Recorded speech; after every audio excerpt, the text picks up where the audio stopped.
A ver, hagamos un viaje en el tiempo, para entender uno de los desafíos más básicos, más fundamentales de la humanidad, mucho antes de que las máquinas lo cambiaran todo, el transporte.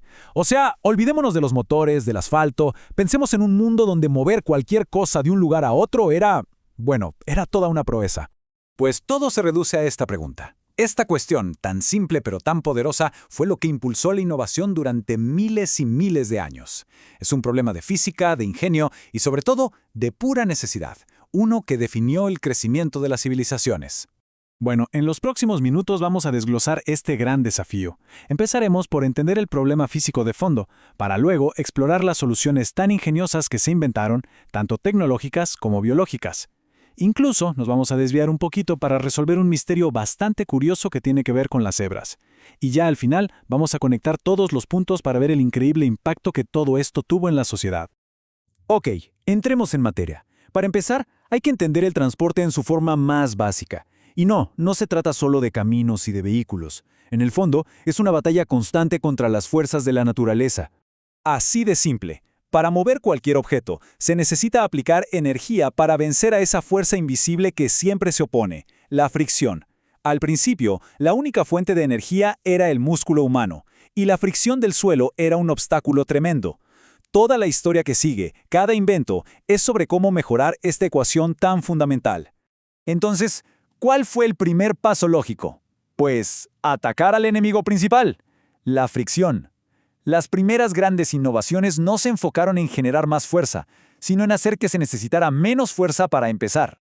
Y fíjense, la evolución fue gradual pero brillante. Se empezó con lo más obvio, arrastrar cosas.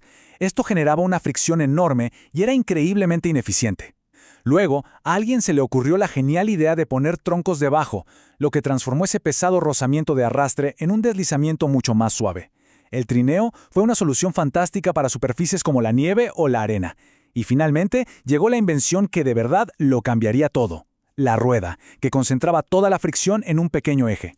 Ahora, ojo, que aquí viene lo interesante. La primera rueda no fue la solución mágica que quizás imaginamos. Era un disco de madera sólida. Imagínense el peso de eso. Sí reducía la fricción de una manera revolucionaria, pero la rueda en sí era tan pesada que moverla requería un esfuerzo brutal. Era una gran idea, pero claramente necesitaba una mejora, y una urgente. Y esa mejora llegó unos 1500 años después. Al quitar el material del centro y dejar solo los radios, la rueda se volvió muchísimo más ligera y por lo tanto más rápida. Esto no solo transformó el comercio, sino que redefinió por completo la guerra. La rueda con radios hizo posible el carro de combate, una plataforma de armas ligera y veloz. Por primera vez, los ejércitos tenían algo que podía rodear a la infantería, perseguir enemigos y lanzar proyectiles en movimiento. Cambió las tácticas de batalla para siempre. Ya habíamos reducido la fricción. ¿Cuál era el siguiente paso lógico en la ecuación? Pues aumentar la energía disponible. Y para eso, la humanidad recurrió a sus aliados en el reino animal. La domesticación no solo dio comida, también nos dio motores vivos. Y claro, no se usaba un solo tipo de motor. Cada animal era como una herramienta especializada. El buey era el tractor de la antigüedad, lento pero increíblemente fuerte, ideal para arar la tierra.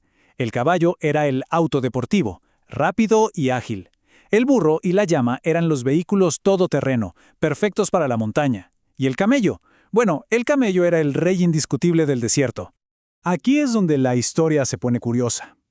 Uno podría pensar que cualquier animal grande y fuerte se podría domesticar para el transporte, ¿no? Pero, como lo demuestra el caso de la cebra, la naturaleza es bastante más compleja. Y es una muy buena pregunta. Viven en África, tienen un físico parecido al de los caballos y los burros, parecen candidatas perfectas. Entonces, ¿qué salió mal? La respuesta está en su carácter. Las cebras son, por naturaleza, muchísimo más agresivas y peligrosas que los caballos. No tienen esa estructura social jerárquica que los humanos pudieron, digamos, aprovechar para dominarlas. En resumen, la cebra nunca quiso cooperar. Y esto nos enseña que la domesticación fue un proceso muy, pero muy selectivo. Ahora veamos el panorama completo. Una vez que combinamos una menor fricción, gracias a la rueda, con más energía, gracias a los animales, el mundo de repente empezó a encogerse. Las distancias que antes parecían insuperables se convirtieron en rutas comerciales. Estos números, la verdad, lo dicen todo. Una persona a pie podía cubrir en un buen día unos 25 kilómetros. Una diligencia, comparadas para cambiar por caballos frescos, podía multiplicar esa distancia por 4 o hasta por 5. Esta diferencia no es solo un número, es la diferencia entre un pueblo aislado y una ciudad conectada al mundo. Y las consecuencias de esta nueva movilidad fueron enormes. Un mejor transporte significaba comercio a gran escala, y eso llevó a la creación de mercados y economías mucho más complejas. También fue una herramienta de poder. Los grandes imperios, como el romano, se construyeron literalmente sobre sus calzadas, que les permitían mover ejércitos y administradores a una velocidad nunca antes vista. Y para terminar, volvamos a la idea central. Toda esta historia de carros, animales y caminos se puede entender a través de una lente muy simple: la energía. Al final, toda esta historia se reduce a dos objetivos increíblemente simples. Todo el progreso en el transporte preindustrial giró en torno a ellos. Por un lado, disminuir la fricción y por el otro, aumentar la energía disponible. Cada innovación, ya fuera tecnológica como la rueda con radios o biológica como la cría selectiva de caballos, fue un paso adelante en esta ecuación de energía y esfuerzo. Y esta es la idea que lo resume todo. Antes del vapor y la gasolina, la humanidad libró una batalla de milenios contra la distancia, y sus armas fueron la física y la biología. La pregunta que nos queda es, si miramos nuestros cohetes y autos eléctricos de hoy, ¿no seguimos, en el fondo, intentando resolver la misma ecuación de siempre? ¿Reducir el esfuerzo y aumentar la velocidad?